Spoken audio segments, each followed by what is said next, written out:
محمد سيد الكونين والثقلين والفريقين من عرب ومن عجم مولاي صل وسلم دائما أبدا على حبيبك خير الخلق كلهم. میرے محترم بھائیوں اور ایمان کے ساتھیوں، میں نے آپ کے سامنے سورہ آل عمران سے آیت نمبر 33 نمبر آیت کی تلاوت پیش کی ہے۔ اللہ تعالیٰ اس آیت میں فرماتے ہیں کہ اے نبی صلی اللہ علیہ وآلہ وسلم اعلان کر دیجئے کہ اگر تم چاہتے ہو کہ اللہ تم سے محبت کرے تو فاتبعونی، میری اتباع کرو، اللہ تم سے محبت کرے گا اور تمہارے گناہ معاف کر دے گا۔ اللہ تعالیٰ تو معاف کرنے والا اور رحم کرنے والا ہے۔ میرے بھائیو، ربیع الاول کا مہینہ ہے اور اس مہینے کی مناسبت سے آج کا جو مطالعہ قرآن ہے وہ عطاۃ رسول صلی اللہ علیہ وآلہ وسلم، نبی اکرم صلی اللہ علیہ وآلہ وسلم کے مقام اور شان کی جہاں تک بات ہے، ہم بچپن سے سنتے آئے ہیں، سنتے رہتے ہیں اور سنتے رہیں گے۔ قیامت تک آپ صلی اللہ علیہ وآلہ وسلم کی شان بیان کی جاتی رہے گی، اور جب جب اللہ تعالیٰ کا ذکر ہوگا تب تب نبی اکرم صلی اللہ علیہ وآلہ وسلم کا بھی ذکر ہوگا۔ اور کوئی وقت 24 گھنٹے میں ایسا نہیں گزرتا کہ جب آپ صلی اللہ علیہ وآلہ وسلم کا نام نامی اور آپ صلی اللہ علیہ وسلم کا شان بیان نہ کی جا رہی ہو۔ ہر وقت کہیں نہ کہیں اذان ہو رہی ہوتی ہے اور اذان میں آپ صلی اللہ علیہ وآلہ وسلم کا ذکر ہو رہا ہوتا ہے۔ تو یہ شان ہے جو اللہ تعالیٰ نے اپنے نبی آخر الزمان کو عطا فرمائی۔ عربی کا ایک شاعر کہتا ہے، یا صاحب الجمال و یا سید البشر من وجهک المنیر لقد نور القمر لا یمکن الثناء کما کان حقہ بعد از خدائے بزرگ تو ہی قصہ مختصر۔ اے خوبصورتی کے پیکر، اے انسانوں کے سردار، تیرے چہرے سے چاند کو روشنی ملی۔ جو آپ کی تعریف کا حق ہے وہ ادا ہو ہی نہیں سکتا۔ بس مختصر بات یہ ہے کہ اللہ کے بعد اگر کوئی ہستی ہے تو آپ ہی ہیں۔ انسانوں میں سب سے افضل ترین انسان، انبیاء علیہ السلام کے سردار، نبی آخر الزمان خاتم النبیین صلی اللہ علیہ وآلہ وسلم، آج ہم ان کے عطاءات کے موضوع پہ گفتگو کریں گے۔ اللہ تعالیٰ فرماتے ہیں، قرآن مقدس میں اعلان فرما رہے ہیں، قُلْ إِن كُنتُمْ تُحِبُّونَ اللَّهَ، کہ اے نبی صلی اللہ علیہ وآلہ وسلم اعلان کر دیجئے کہ اگر تمہیں اللہ سے محبت ہے، اگر تم چاہتی ہو اللہ تم سے محبت کرے، تو اس کا ایک ہی طریقہ ہے، فاتبعونی، نبی صلی اللہ علیہ وآلہ وسلم کی اتباع کرنی پڑے گی۔ ایک ہی راستہ ہے، ایک ہی طریقہ ہے رب کی محبت حاصل کرنے کا، اور کوئی طریقہ اور کوئی شارٹ کٹ نہیں کہ اللہ کی محبت نصیب ہو جائے۔ تم چاہتی ہو اللہ تم سے محبت کرے، رب کی محبت تمہیں نصیب ہو جائے، نبی صلی اللہ علیہ وآلہ وسلم کے نقش قفا پہ چلو، آپ صلی اللہ علیہ وآلہ وسلم کے اسوہ پہ چلو اور آپ کی محبت نصیب ہو جائے گی۔ جیسے آپ صلی اللہ علیہ وآلہ وسلم نے زندگی گزاری ویسے زندگی گزاریں، اور زندگی کے ہر لمحہ ہر کام کرتے ہوئے دیکھیں گے میرے نبی کا کیا اسوہ تھا، میرے نبی کا کیا طریقہ تھا، یہ کام میرے نبی نے کس طرح کیا۔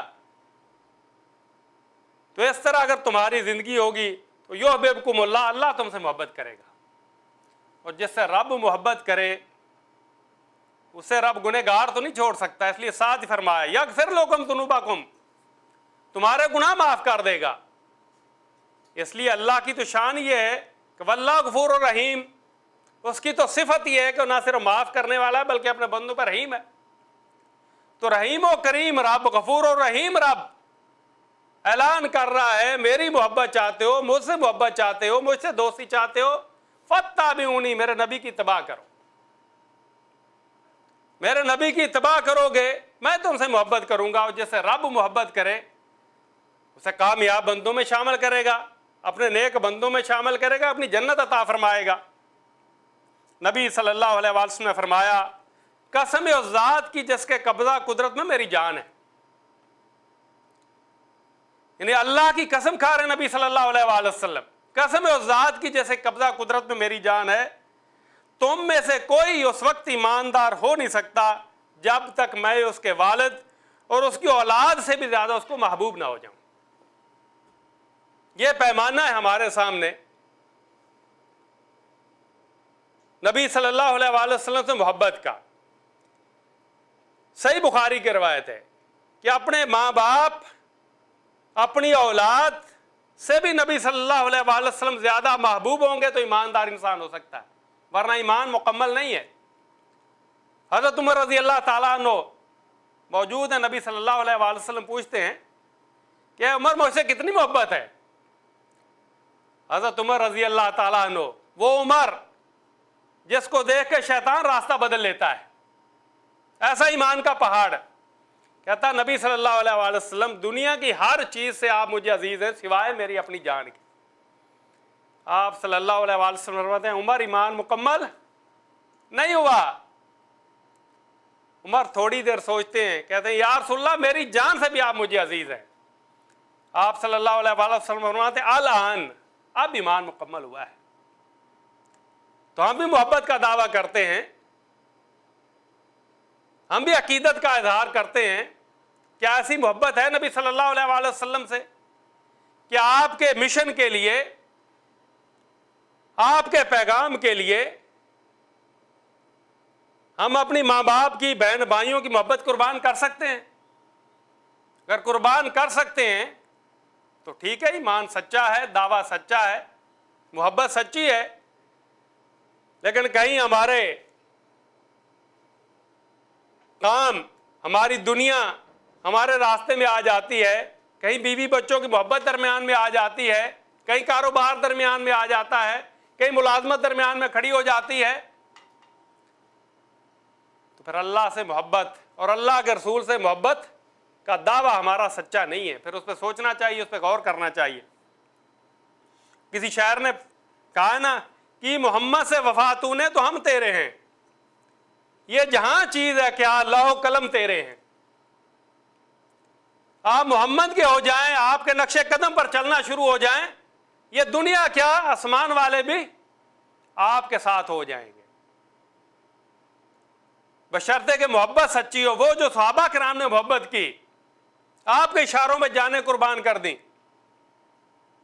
بدر کا موقع ہے، آپ صلی اللہ علیہ وآلہ وسلم مشورہ مانگتے ہیں، ایک مہاجر کھڑا ہوتا ہے، یا رسول اللہ ہم نے تو گھر بار چھوڑ دیے، آپ حکم کریں، ہماری جانیں حاضر ہیں۔ نبی صلی اللہ علیہ وآلہ وسلم پھر پوچھتے ہیں، انصار کا نمائندہ کھڑا ہوتا ہے، یا رسول اللہ شاید آپ ہم سے پوچھنا چاہتے ہیں۔ نبی صلی اللہ علیہ وآلہ وسلم فرماتے ہیں ہاں، کیونکہ انصار سے معاہدہ یہ تھا کہ مدینہ کے اندر آپ کی حفاظت کریں گے۔ اب معاملہ مدینہ سے نکل کے بدر میں کفار کے ساتھ تھا۔ انصار کا نمائندہ کھڑا ہوتا ہے، یا رسول اللہ جب آپ کے ہاتھ پہ بیعت کی تھی ہم نے موت پہ بیعت کی تھی، آپ ہمیں سمندر میں کود جانے کا حکم دیں گے ہم کود جائیں گے۔ یہ ہے محبت رسول، یہ ہے اطاعت رسول۔ پھر جب نکل کھڑے ہوئے، جب اس طرح کی محبت کا عملی اظہار کیا تو اللہ تعالیٰ نے پھر فرشتوں سے مدد کی۔ پھر 313 جو بے سرا سامان تھے وہ لاؤ لشکر کے مقابلے ان کو فتح نصیب کی۔ پھر رب کی رحمت بھی آئی، رب کی برکت بھی آئی۔ آج کیوں رب کی رحمتیں نہیں آتی؟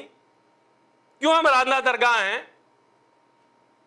کیوں ہم دنیا میں ضلالت کا نشان بنے ہوئے؟ اس لیے کہ ہم نے اللہ اور اللہ کے رسول کی محبت کو چھوڑ دیا ہے، ان کی اتباع کو چھوڑ دیا، ان کے اطاعت کو چھوڑ دیا ہے۔ رب نے ہمیں چھوڑ دیا ہے، تو ہم چاہتے ہیں رب محبت کرے، میرے نبی کی اتباع کرے، تو اللہ کی محبت بھی آئے گی، اللہ کی نصرت بھی آئے گی، اللہ کی مدد بھی آئے گی۔ اللہ تعالیٰ فرماتے ہیں وَمَن يُطِعِ اللَّهَ وَمَن يُطِعِ الرَّسُولَ فَقَدْ أَطَاعَ اللَّهَ،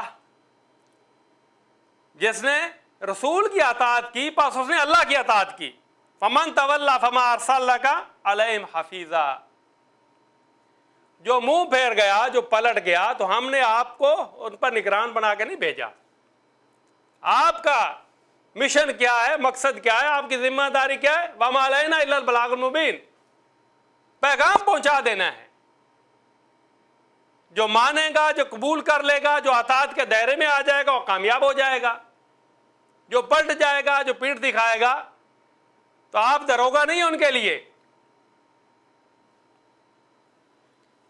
آپ صلی اللہ علیہ وآلہ وسلم نے فرمایا کہ کوئی شخص مطلوبہ درجہ کا مسلمان نہیں ہو سکتا جب تک اس کا ارادہ اور نفس کا میلان میری لائی ہوئی شریعت کے تابع نہ ہو جائے،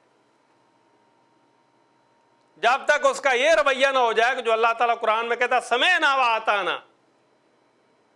مومنین کی شان کیا ہے؟ سمعنا و اطعنا، ہم نے سنا اور اطاعت کی، غفرانک، ایسا اطاعت میں جو کمی پیشی رہ جائے اللہ تعالیٰ اس میں معاف کر دینا، کیونکہ اطاعت کا حق ادا نہیں ہو سکتا۔ انسان ہے، کچھ نہ جانے میں کمی اور کجی رہے گی، کچھ غلطی ہوگی تو فوراً سمعنا و اطعنا کے بعد مومن کا کیا کہتا ہے؟ غفرانک، یا اللہ تعالیٰ معاف کر دینا۔ یہ رویہ مومنین کا ہونا چاہیے، یہ نبی صلی اللہ علیہ وآلہ وسلم کا رویہ ہونا چاہیے۔ جو آپ صلی اللہ علیہ وآلہ وسلم کے ماننے والے ہیں، جو آپ سے محبت کا دعویٰ کرتے ہیں، جو عقیدت کا دعویٰ کرتے ہیں، اگر ان کا رویہ سمعنا و اطعنا کا تو فابیا الحمدللہ۔ دیکھیں بڑی عملی مثال ہمارے سامنے، مدینہ منورہ جاتے ہیں، مسجد قبلتین کی زیارت کو جاتے ہیں، کیسا عملی مظاہرہ آپ صلی اللہ علیہ وآلہ وسلم کی اطاعت کا۔ ایک شخص پہنچتا ہے، نماز ہو رہی ہے، جماعت ہو رہی ہے، وہ کہتا ہے کہ قبلہ تحویل ہو گیا، قبلہ چینج ہو گیا۔ صحابہ کرام نے نہیں کیا کہ یہ نماز مکمل کر لیں، اگلی دوسرے قبلہ کی طرف پڑھ لیں گے، نماز کے اندر ہی بالکل اپوزٹ قبلہ تبدیل کر لیتے ہیں۔ یہ سمعنا و اطعنا، یہ اطیع اللہ و اطیع رسول، حکم آ گیا، پھر چونکہ چنانچہ سوچنا، دماغ استعمال کرنا کوئی گنجائش ہی نہیں اس چیز کی، پھر انسان اس پہ غور و فکر کرے، پھر اس پہ۔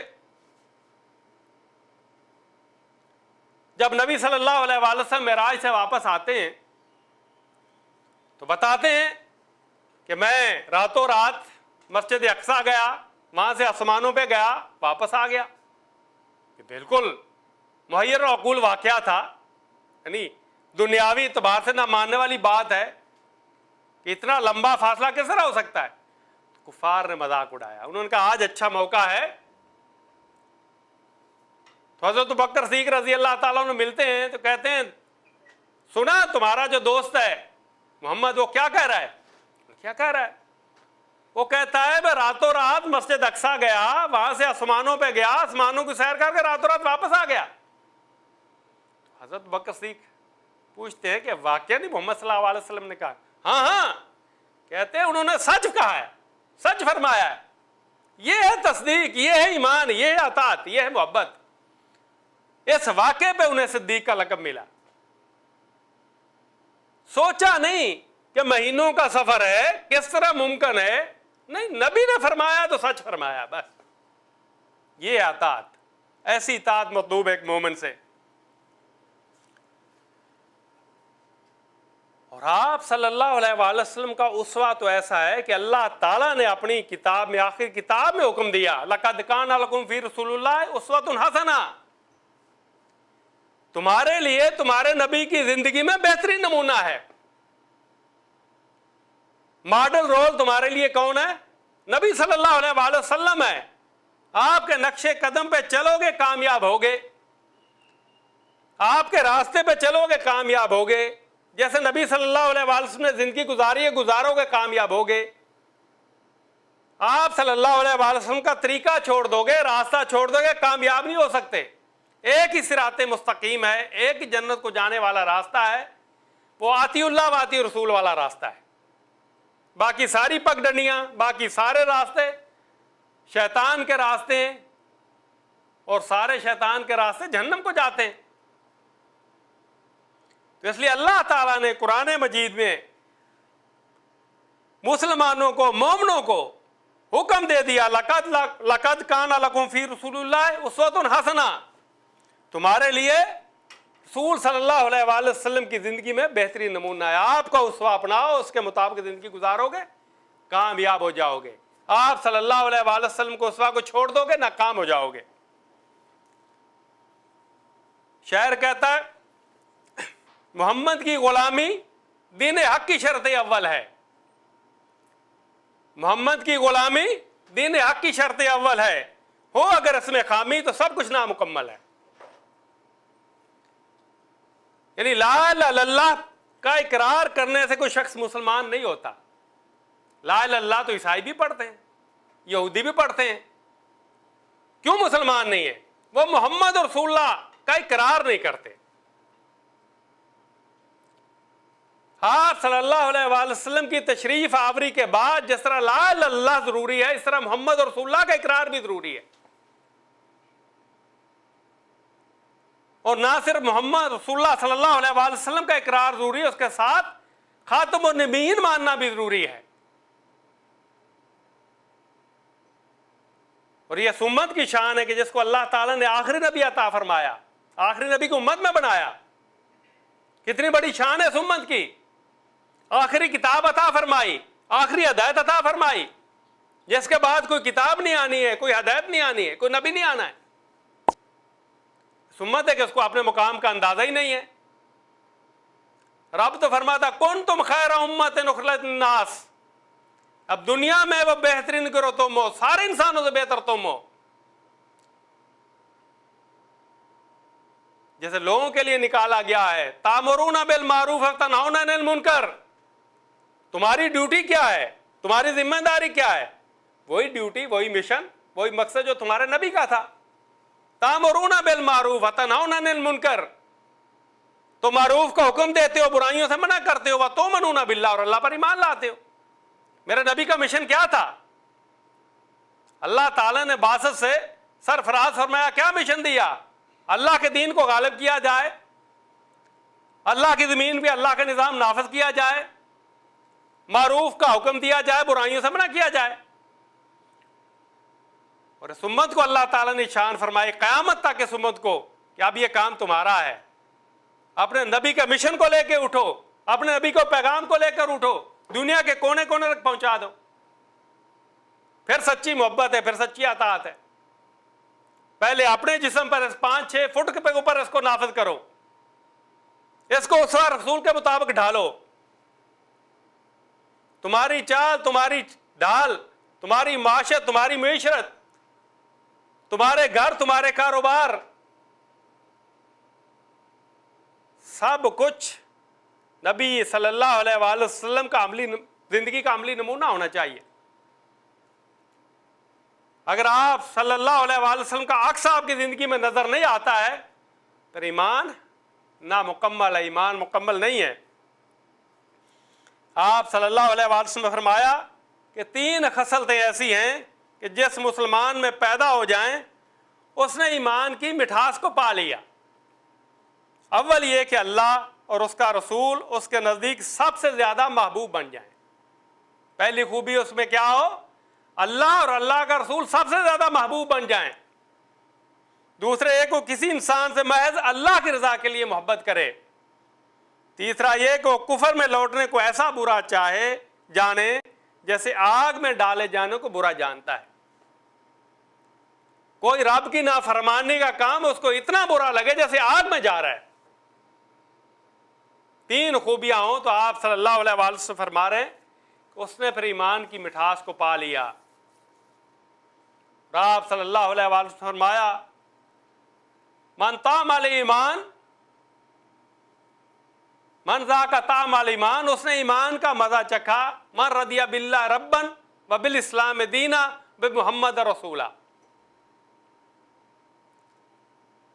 ایمان کا مزہ اس شخص نے چکھا جو اس بات پہ راضی ہو گیا کہ اللہ اس کا رب ہے, اسلام اس کا دین ہے, اور نبی صلی اللہ علیہ وآلہ وسلم اس کے ہادی اور رہنما ہے. اس نے ایمان کا مزہ چکھ لیا, اس نے ایمان کے ذائقے کو پا لیا. اور اللہ کے رسول نے کچھ حدود مقرر کی ہیں. جو ہمارا اسلام ہے, جو دین ہے, کچھ باؤنڈری لائن مقرر کرتا ہے. اور وہ باؤنڈری لائن کیا ہے؟ آتی اللہ و آتی رسول. یہ ایک دائرہ ہے کہ اس دائرے کے اندر رہو گے تو رب انعامات سے نوازے گا, اس دائرے سے باہر نکل جاؤ گے, اللہ اور اللہ کے رسول کی اطاعت کے دائرے سے باہر نکل جاؤ گے تو جہنم میں جاؤ گے. اللہ تعالیٰ فرماتا ہے تلک حدود اللہ, یہ اللہ تعالیٰ کی حدیں ہیں, یہ باؤنڈری لائن ہے.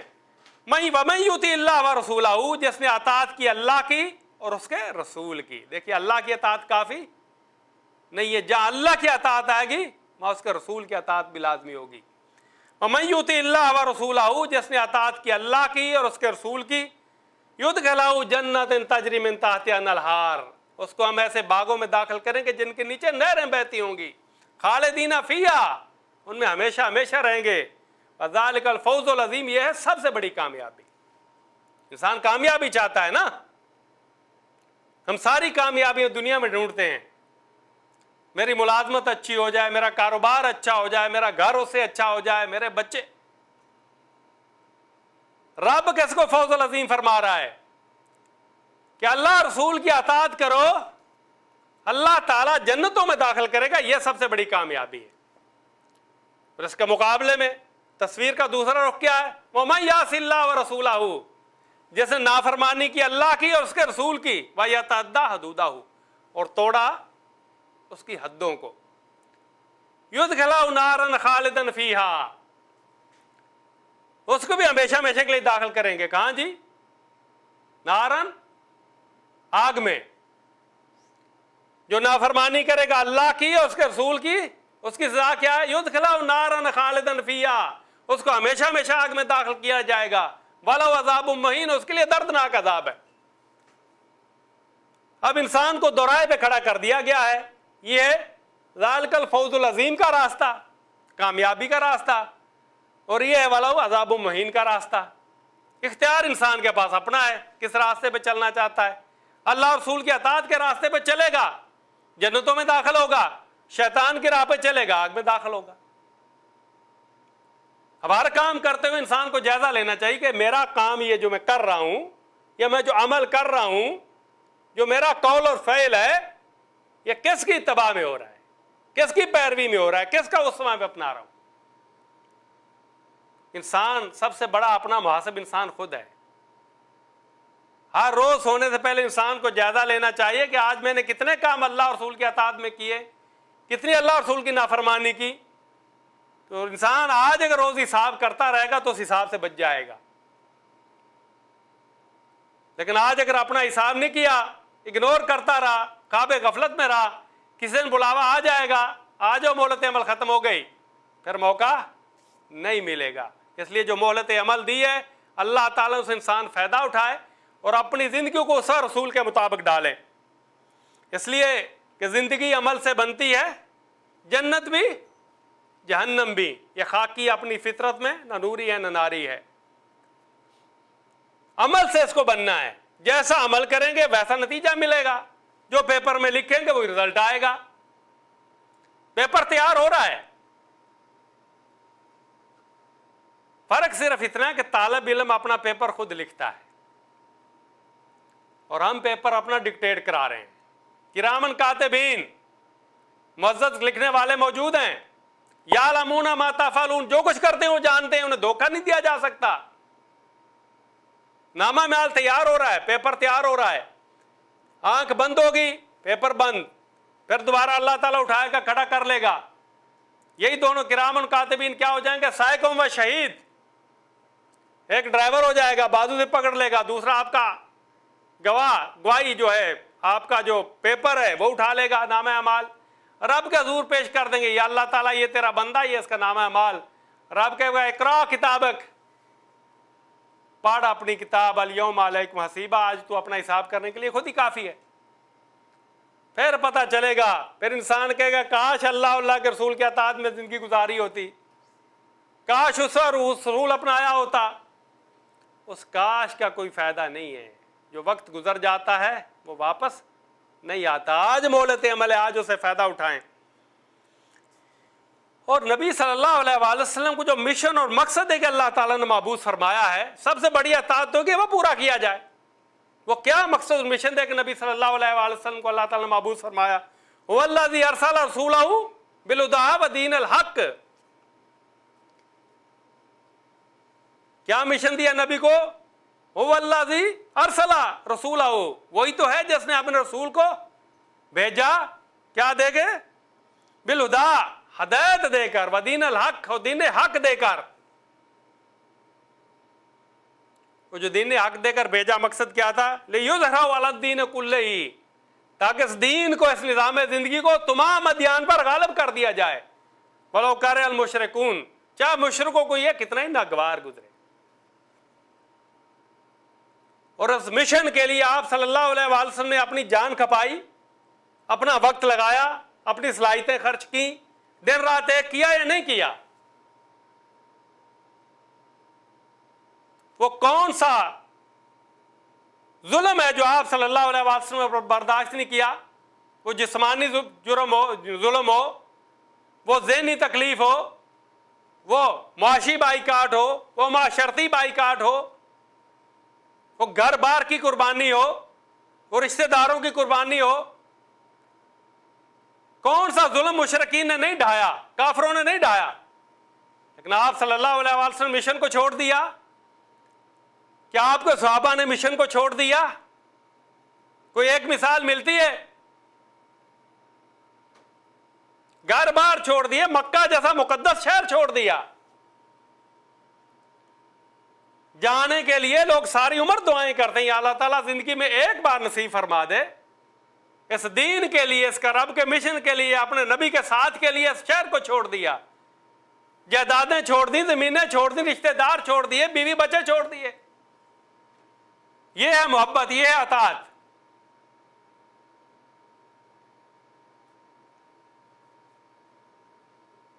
اور نبی صلی اللہ علیہ وآلہ وسلم نے 23 سالہ زندگی میں پھر اس مشن کو قائم کر کے, اسلامی ریاست قائم کر کے دکھائی. 12,000 مربع کلومیٹر پہ آپ صلی اللہ علیہ وآلہ وسلم کی حیات طیبہ پہ اسلامی ریاست قائم ہو گئی. پھر خلفاء راشدین کے زمانے پہ 25 لاکھ مربع کلومیٹر پہ اسلامی ریاست قائم ہو گئی. یعنی آپ صلی اللہ علیہ وآلہ وسلم کا اسوہ ہے, اس کے بعد آپ کے صحابہ کا اسوہ ہمارے سامنے. انہوں نے ہمیں دکھایا کہ اطاعت ہوتی کیسے ہے, کس طرح آپ صلی اللہ علیہ وآلہ وسلم کے حکم کے جانے اور سر کٹوائے جاتے ہیں, کس طرح سب کچھ قربان کیا جاتا ہے. ہمارے پاس عملی مثالیں ہیں. اور پھر جب اس کے ماننے والے نکل کھڑے ہوتے ہیں, پھر رب کی رحمت آتی ہے, رب کی مدد بھی آتی ہے, پھر فرشتے بھی آتے ہیں, پھر کائنات کے سارے وسائل جو ہیں آپ کے ساتھ ہو جاتے ہیں. آج امت مسلمہ کے حال کیوں ہے؟ وہ مشن چھوڑ دیا, وہ مقصد چھوڑ دیا, اس کے لیے جدوجہد چھوڑ دی. میرے نبی کا مشن کہتا ہے انا اقیم الدین, جس دین کو قائم کرنے کے لیے آپ صلی اللہ علیہ وآلہ وسلم آئے تھے, جس دین کو غالب کرنے کے لیے آئے تھے. لِیُظْهِرَ عَلَى الدِّینِ کُلِّهِ, کہ تمام ادیان پر یہ دین غالب ہوگا, اور کسی دین کو رہنا دب کے رہے گا, ذمہ بن کے رہے گا, جزیہ دے گا. آج تو ہم, اس وقت تو کتنے صحابہ تھے, آج تو ہم 1.25 ارب ہیں, دنیا میں 1/4 مسلمان ہیں. لیکن ہماری کیوں سی نہیں؟ ہر خون کا قطرہ گرتا ہے تو مسلمان کا, ہر ظلم زیادتی ہوتی ہے مسلمان پر, ہر ضلالت مسلمان کے نصیب میں کیوں؟ ہم نے اپنے نبی کا مشن چھوڑ دیا, ہم نے اطاعت رسول چھوڑ دی, ہم نے آپ کے اسوہ کو چھوڑ دیا, ہم نے اجتماعیت چھوڑ دی, رب نے ہمیں چھوڑ دیا. تو جس کو رب چھوڑ دے پھر ضلالت ہی اس کے نصیب میں آ سکتی ہے. آج بھی چاہتے ہیں کہ ہمیں وہی مقام نصیب ہو جو رب نے ہمیں مرتبہ دیا, وہی نصیب ہو.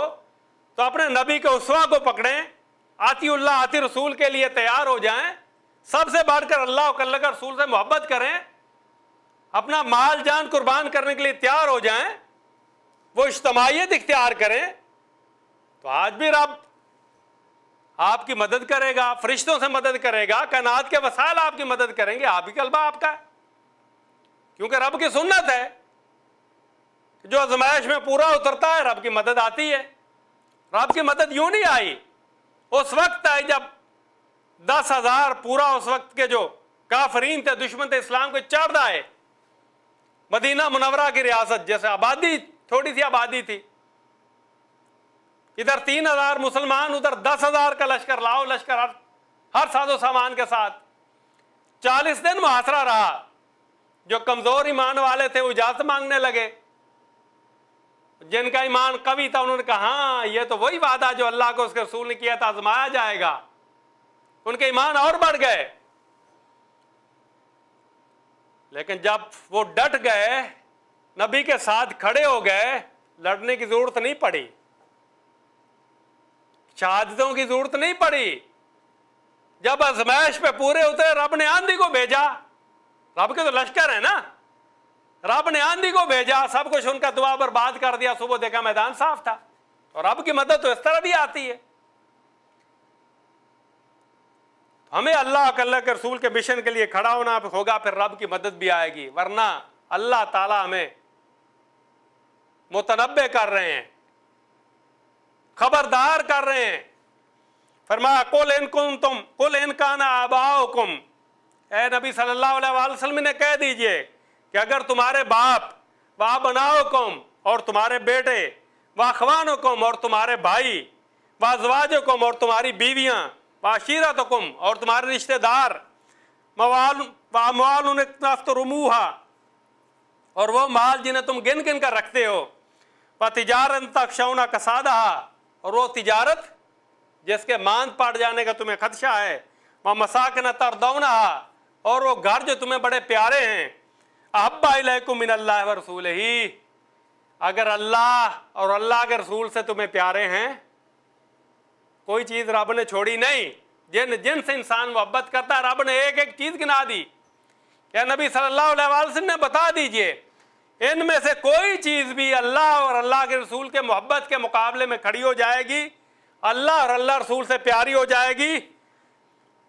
وجاہد و جہاد فی سبیلہ، اور تمہیں اللہ کے راہ میں نکلنے سے، جد و جہد کرنے سے روکتی ہے، جہاد کرنے سے روکتی ہے، فتربصوا، بس پھر انتظار کرو اللہ کے فیصلے کا، پھر اللہ کے فیصلے کا انتظار کرو، حتی یاتی اللہ بامرہ، یہاں تک کہ اللہ کا حکم آ جائے۔ واللہ لا یہدی القوم الفاسقین، اللہ تعالیٰ فاسقوں کو ہدایت نہیں دیا کرتا۔ آج ہم کہتے ہیں ہمارا حال یہ کیوں ہے؟ کیا ان ساری چیزوں سے محبت اللہ اور رسول کی محبت پر غالب نہیں ہے؟ کیا یہ چیزیں ہمیں روک نہیں رہی ہیں؟ کیا یہ ساری محبتیں نبی صلی اللہ علیہ وسلم کے مشن کو پورا کرنے میں رکاوٹ نہیں ہے؟ تو رب فرما رہا فتربصوا، پھر انتظار کرو، دیکھو پھر، حتی یاتی اللہ بامرہ، یہاں تک کہ اللہ کا حکم آ جائے۔ واللہ لا یہدی القوم الفاسقین، اللہ تعالیٰ فاسقوں کو ہدایت نہیں دیتا۔ ہدایت اللہ تعالیٰ ہر چیز بن مانگے دیتا ہے، رزق بن مانگے دیتا ہے، صحت بن مانگے دی، ہم روز تو نہیں مانگتے نا، یہ موسم، یہ حالات رب نے بن مانگے دیے ہیں نا، یہ اتنے گھر، یہ اے سی، یہ ساری چیزیں بن مانگے دیے نا۔ ہدایت بن مانگے نہیں ملتی، جس میں تڑپ ہوتی ہے، جس میں طلب ہوتی ہے اسے ملتی ہے، یہ اتنی بڑی قیمتی چیز ہے، اس کے لیے انسان خواہش کرتا ہے، طلب کرتا ہے تو ہدایت ملتی ہے، نہیں خواہش کرتا تو حضرت نبی اکرم صلی اللہ علیہ وآلہ وسلم کا سگا چچا ہے، آپ صلی اللہ علیہ وآلہ وسلم کا مرتے دم تک محافظ ہے، ہدایت نصیب نہیں ہوئی۔ آپ صلی اللہ علیہ وآلہ وسلم فرمایا چچا میرے کان میں کلمہ پڑھ لے تاکہ میں قیامت والے تیری سفارش کر سکوں، لیکن طلب نہیں تھی، خواہش نہیں تھی، تڑپ نہیں تھی، ہدایت نصیب نہیں ہوئی۔